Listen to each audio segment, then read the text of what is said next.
Hannah's just said? Can I just Yeah, comment? yeah. I just want to comment on this notion of integration within Canadian society, because I can respectfully say I'm a product of that. In terms of when I came here to ensure that I was integrated into Canadian society fully and wholly, I never learned my native language, which is Chichewa. In terms of being, in terms of culture-wise, I mean, I identify as I don't even identify as a Malawian Canadian. I identify as an African Canadian, to be very honest with you, because when I'm in African communities, they don't even see me as African. So that being said, there is a loss of culture as well that is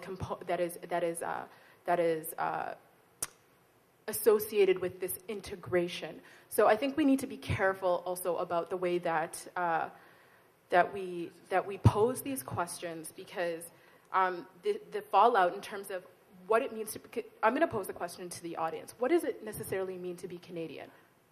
What does it mean to be Canadian? Because we're saying we have to be Canadian, but what exactly does that mean? What does it mean to you?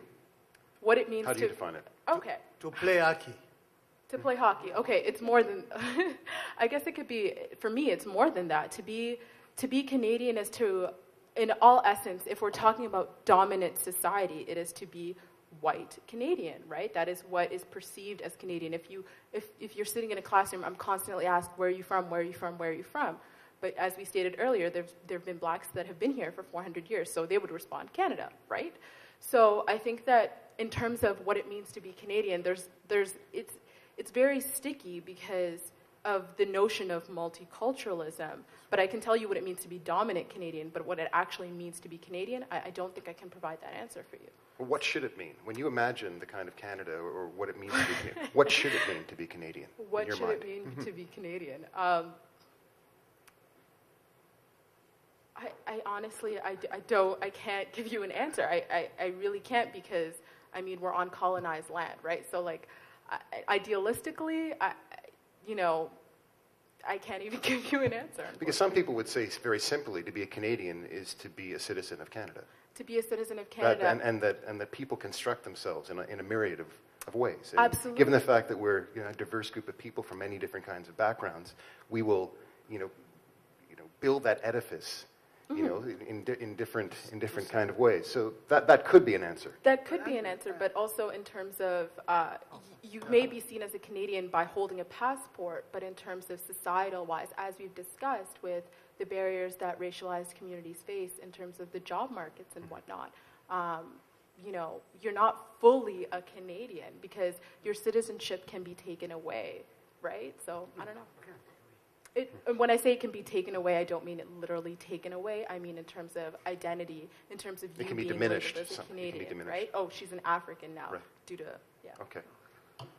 We're quickly running out of time, very quickly.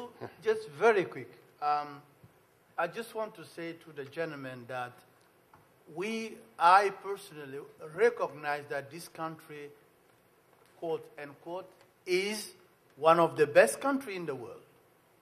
Canada is giving us so much, and that is a fact. But we should not sleep on our bed and don't do more. What we are aiming here, I have children. I don't want my children to live the way I am living now. I want them to be plus, dream big. Yes, to be Canadian, for me, can be a land of to be in a land of opportunity where there is democracy, respect, where women are taken and respected. It's part of the Canadian values. But that said, I'm going back to my theme of today. We as black, we will not achieve our potential if we're working in spot. We need a strong voice. We need unity. We need power as black people and exercise that power. Okay. Thank you. Ma'am? Sorry, don't usually use a mic.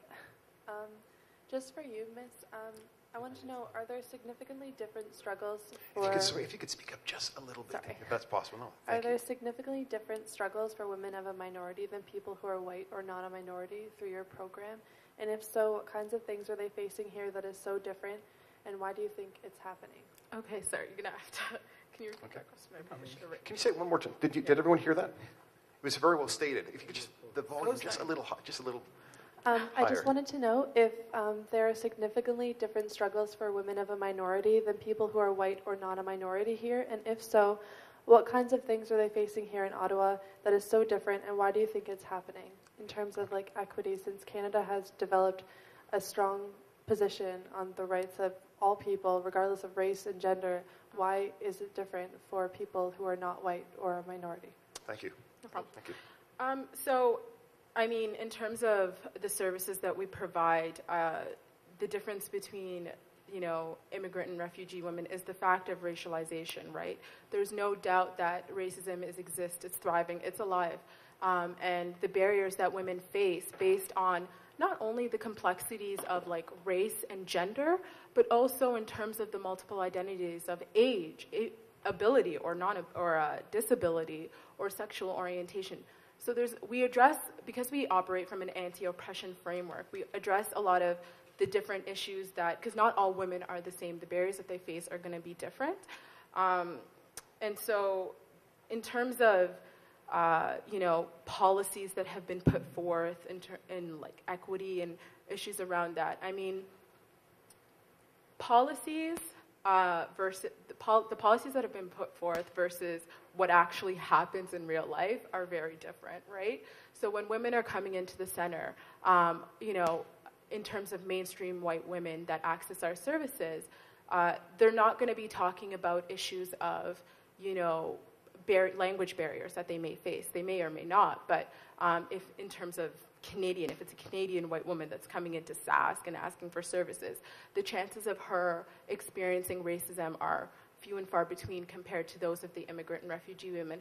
Also, silencing is a huge thing. I didn't get to go into it deeply in the presentation, but there are cultural issues, religious issues that silence women in coming forth around the violence that they've experienced. So, I mean, yeah, I hope I answered your question. But yeah, I think that would be it. The inherent differences, the multiple subjectivities that we have as women, and to address, to have this idea that we're all equal would just be convoluted, and it wouldn't necessarily be the truth, right? So at Sask, we try to address that, you know, racism, sexism, ableism, homophobia, they're alive and they're thriving in Canadian society. So how do we deal with that? How do we provide services in a non-judgmental way to women?